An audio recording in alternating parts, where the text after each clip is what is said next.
ക്രൂശിൽ കണ്ടു ഞാൻ നിൻ സ്നേഹത്തെ, ആഴമാർന്ന മഹാത്യാഗത്തെ. പകരം എന്തു നൽകും ഞാനിനി? ഹൃദയം പൂർണ്ണമായി നൽകുന്നു നാഥനെ.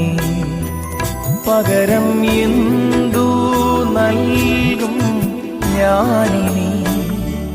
ഹൃദയം പൂർണ്ണമായി നൽകുന്നു നാഥനെ.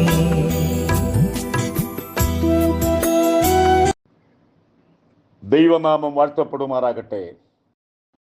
ക്രിസ്തുവിന്റെ മടങ്ങി വരവും പ്രവചന പഠനമെന്ന 17ാമത്തെ ക്ലാസ്സിലേക്ക് ഏവരെയും കർത്താവിൻ്റെ നാമത്തിൽ ക്ഷണിച്ചുകൊള്ളുന്നു.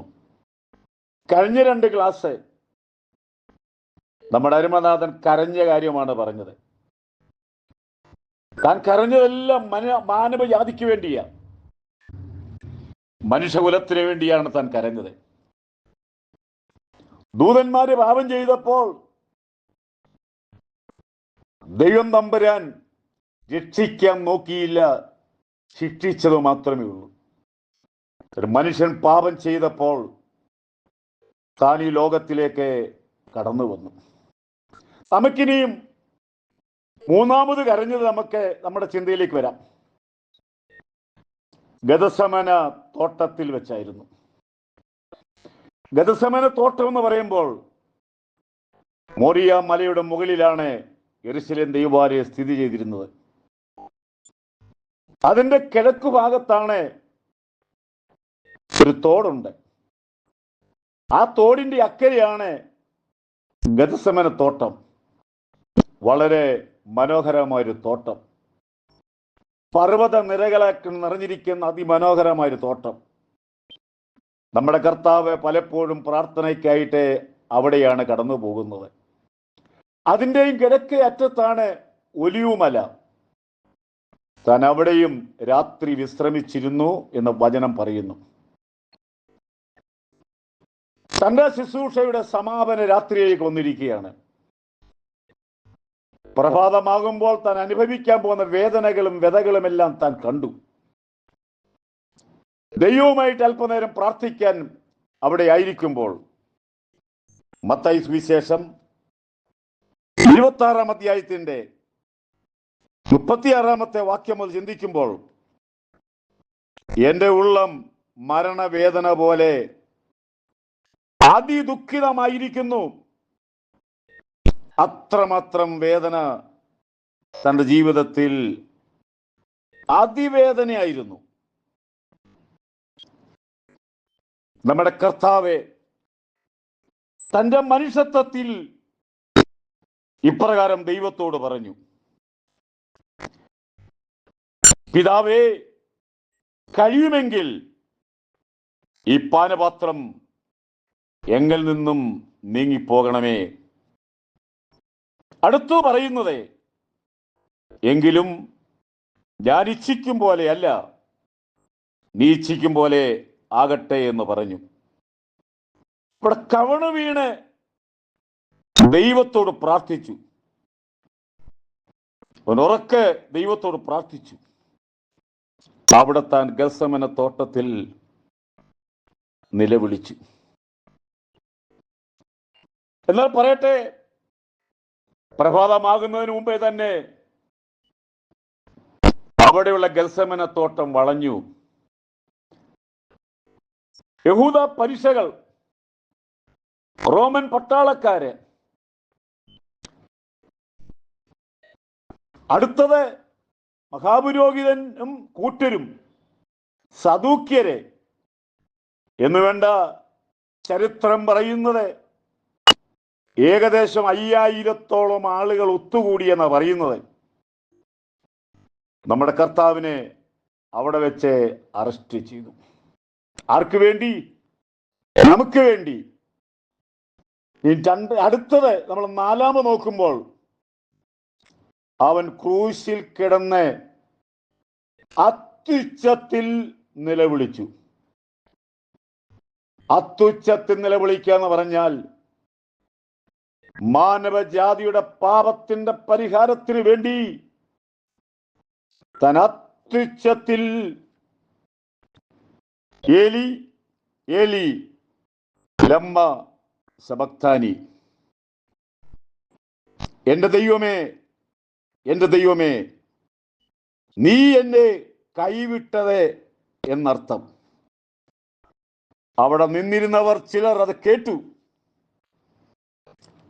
അവര് പറഞ്ഞു, ഏലിയാവിനെ വിളിക്കുന്നു. ഏലിയാവിനെ വിളിക്കെന്ന് പറഞ്ഞാൽ അവർ വെടിച്ചുപോയി.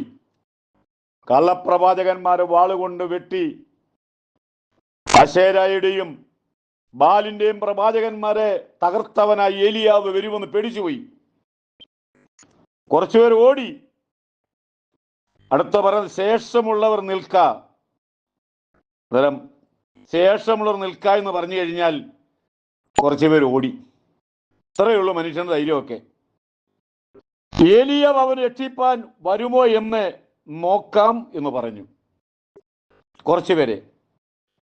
യേശു പിന്നെ ഉറക്കെ നിലവിളിച്ചു പ്രാണനെ വിട്ടു. നമ്മുടെ കർത്താവ് എന്തെല്ലാം വ്യത അനുഭവിച്ചു എന്ന് നമ്മൾ മനസ്സിലാക്കണം.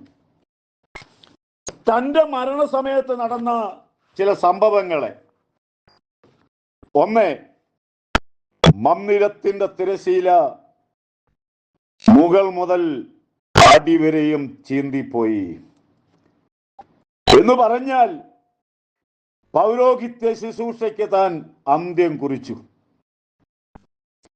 അടുത്തത്, രണ്ടാമത്തേത്, ഭൂമി കുലുങ്ങിപ്പോയി. ഉണ്ടാകട്ടെ എന്ന് പറഞ്ഞപ്പോൾ ഉണ്ടായ ഭൂമി കുലുങ്ങാൻ തുടങ്ങി. പാറകൾ പിളർന്നു. ആ പാറ ക്രിസ്തുവായിരുന്നു എന്ന് പഴയ നിയമത്തിൽ പറഞ്ഞത്. പാറകൾ പിളർന്നുപോയി. ക്രിസ്തുവാകുന്ന പാറ അടിയേറ്റപ്പോൾ, മുറിവേറ്റപ്പോൾ ഭൂമിയിലുള്ള പാറകൾ പിളർന്നു. കല്ലറകൾ ചിലത് തുറന്നു. വിശുദ്ധന്മാരെ കല്ലറ വിട്ട് ഉയർത്തെഴുന്നേറ്റു. പലർക്കും പ്രത്യക്ഷമായി. നോക്കുക, നമ്മുടെ അരിമനാഥന്റെ അവേദനകളെ ഒന്ന് ചിന്തിക്കുക. എന്നെ കേൾക്കുന്ന പ്രിയ സഹോദരങ്ങളെ, നമ്മുടെ കർത്താവിന്റെ വരവേറ്റവും അടുത്തിരിക്കുന്നു. എന്റെ ക്ലാസിന്റെ ഏറ്റവും പ്രധാനമായ കാര്യം ഒരുങ്ങുവാൻ, അനേരം ഒരുക്കുവാൻ തക്കവണ്ണം ഈ ക്ലാസ് നിങ്ങൾക്ക് അനുഗ്രഹമാകണമെന്നാണ് എൻ്റെ ആഗ്രഹം. നമ്മുടെ ഇന്ത്യ മഹാരാജ്യം ഒരു വലിയ ഉണർവുണ്ടാകാൻ പോവുകയാണ്. ഉണർവുണ്ടാകണമെങ്കിൽ നാം അതിനു വേണ്ടി വില കൊടുക്കണം. നാം അതിനുവേണ്ടി പ്രാർത്ഥിക്കണം. Praise the Lord. അതിനുവേണ്ടി പ്രാർത്ഥിക്കണം. നമ്മുടെ കർത്താവായ യേശു ക്രിസ്തുവിന്റെ ശരീരം അന്നത്തെ ഏറ്റവും വലിയ രണ്ടാളുകൾ, ഒരു ആത്മീയ നേതാവായിരിക്കുന്ന നിക്കോദിമോസും രാഷ്ട്രീയ നേതാവായിരിക്കുന്ന അരിമേത്യയിലെ ജോസേഫും യോസേപ്പിന്റെ കല്ലറയിൽ അടക്കം ചെയ്തു. അവൻ മൂന്നാം നാൾ ഉയർത്തെഴുന്നേറ്റു. അവൻ പോകുമ്പോൾ 40 ദിവസം കഴിഞ്ഞ് 40 ദിവസം അവൻ പോകുമ്പോൾ ഇപ്രകാരം ശിഷ്യഗണത്തോട് പറഞ്ഞു, ഞാൻ പോയതുപോലെ തന്നെ ഇവിടെ മടങ്ങി വരും. ഇവിടെ വരും. അവൻ ഒലിവുമലയിൽ വരും. ഒലിവുമല സജ്ജമായിരിക്കുന്നു. യേശുവിന്റെ വരവിന് വേണ്ടി തയ്യാറായിരിക്കുന്നു. ഒലിവുമലയിൽ അവന്റെ പാദം ചവിട്ടും. അന്ന് സകല വിശുദ്ധന്മാരും അവനോടുകൂടെ യെരുശലേമിലേക്ക് വരും. ആ ദിവസം സമാഗതമായിരിക്കുന്നു. ദൈവമായ കർത്താവെ, നിങ്ങളെല്ലാവരും അനുഗ്രഹിക്കട്ടെ. നമ്മുടെ കർത്താവിന് വേണ്ടി അനേകരെ നേടുവാൻ ഈ നാളുകളിൽ ശക്തമായി പ്രവർത്തിക്കുക. പരിശുദ്ധനായ ദൈവമേ, ഞങ്ങളുടെ സ്വർഗീയ പിതാവേ, അവിടുത്തെ സന്നിധിയിലെ അടികൾ കടന്നു വന്ന് പരമനാഥൻ്റെ നിലവിളി കരച്ചിലെ ഞങ്ങൾ ചിന്തിപ്പണ്ടിയായി തീർന്നു. കേൾക്കുന്ന പ്രിയപ്പെട്ടവരുടെ ജീവിതത്തിൽ അനുഗ്രഹിക്കണമേ. എന്തു ഭാരമായിരുന്ന രോഗമായിരുന്നാലും അത്ഭുത സൗഖ്യം നൽകണമേ. കർത്താവിൻ്റെ വരവേറ്റ് അടുത്തിരിക്കിയാൽ ഞങ്ങളെ ഒരുക്കണമേ, അനേകരെ ഒരുക്കണമേ. യേശുവിൻ്റെ നാമത്തിൽ തന്നെ.